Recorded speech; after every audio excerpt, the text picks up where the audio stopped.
Hello everyone, I'm a teacher from Chengdu University of TCM in China. I'm glad to share the knowledge of osteology and traumatology of TCM with you in the following course and show you its unique charm.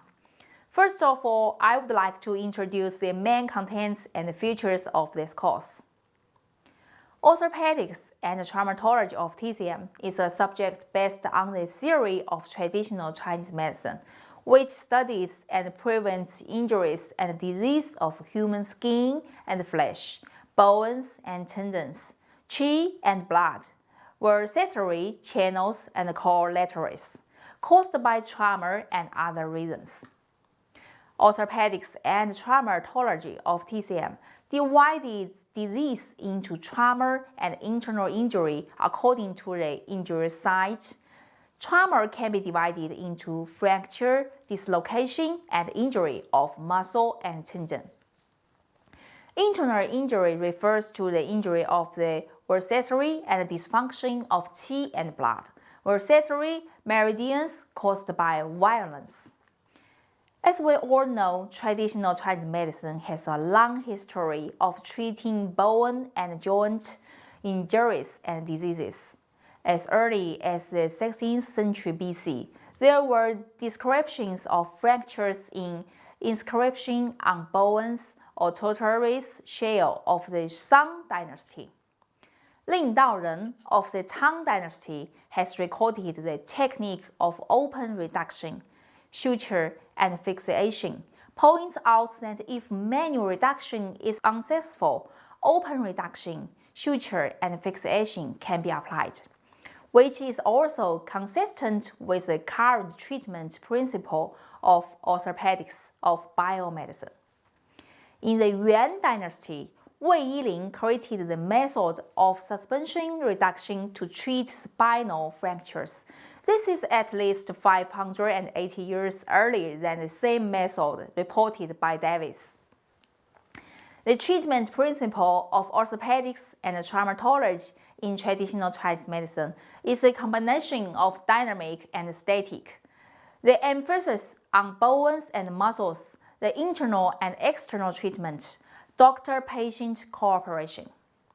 Reduction, fixation, drugs, and function exercises are the four major treatment methods of orthopedics and traumatology in traditional Chinese medicine.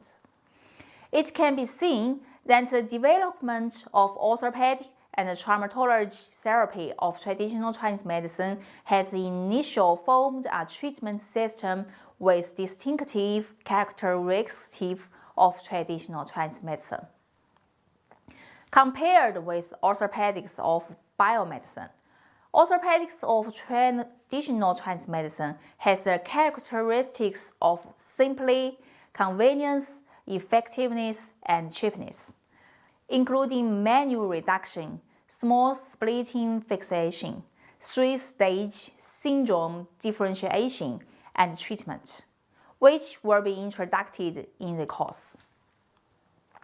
The therapeutic manipulation in orthopedics and traumatology of traditional Chinese medicine is a method of TCM to treat metal system disease such as fracture and joint dislocation.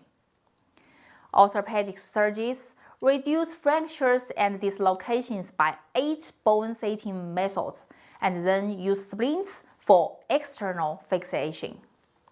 Bone setting can be regarded as one of the great contributions of traditional Chinese medicine to world medicine. Bone setting therapy of TCM has the characteristics of small trauma, quickly recover, and economy to treat bone injuries such as fracture and joint dislocation, which is welcomed by the majority of patients. The splitting fixation in bone setting is the first in China. It is convenient, flexible, and hygienic.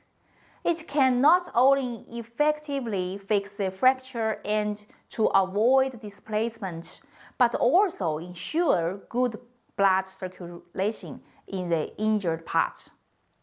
In addition, plaster can also be applied externally to the injured part which can promote blood circulation and remove blood stasis, drench collaterals and relieve pain, promote repair, so as to rapidly improve the local condition of the injured limb.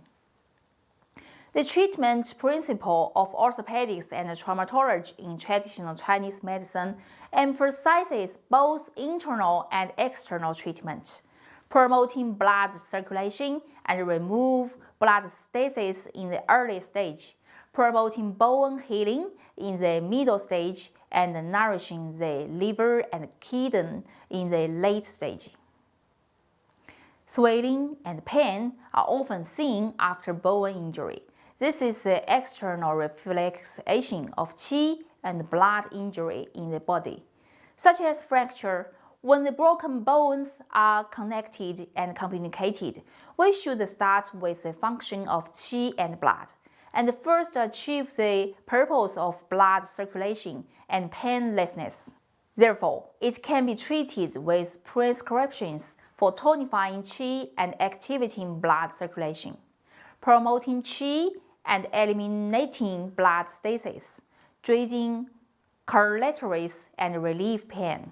In this way, it achieves the effect of combination of dynamic and static, the equal emphasis on bones and muscles, the internal and external treatment. In this course, we will explain in a general and functional way. Start with the general clinical manifestation, diagnosis, and treatment of bone injury diseases, and then teach the anatomy of skeletal muscle system and the diagnosis and treatment of bone injury disease according to the different injury sites. Among them, we will focus on the content with the characteristics and unique advantage of TCM, such as manual reduction, splint fixation, and rehabilitation exercises with Chinese characteristics. In addition, we will continue to supplement and detail the content of the course in the future course maintenance and strive to provide better knowledge services for everyone. Finally, I hope through this course we can near to traditional Chinese medicine, and through the sharing of knowledge, we can contribute to the construction of a global health destiny community.